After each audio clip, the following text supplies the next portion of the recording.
আসসালামু আলাইকুম, কেমন আছেন সবাই? ঈদে বাবার বাড়ি গিয়ে একটু ঘুরতে গেছিলাম মাঠে। গিয়ে দেখি মা মরিচ গাছ, ডাল গাছ, বাদাম গাছ এগুলো লাগিয়েছে। তো ডালগুলো পেকে আসছে, আমায় তুলতে বলছিল, আমি তুলতে পারিনি। মরিচগুলো পেকে আসছে, বাদাম এখনো আসেনি, গাছ মাত্র বড় হচ্ছে। এগুলো মুগ ডাল গাছ, মুগ ডাল পেকে আসছে, এগুলো তুলে বাড়ি নিয়ে যাবে।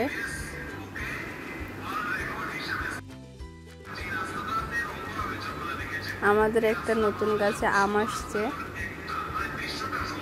এখানে আম গাছ, কলা গাছ, এগুলোর একটা বাগান।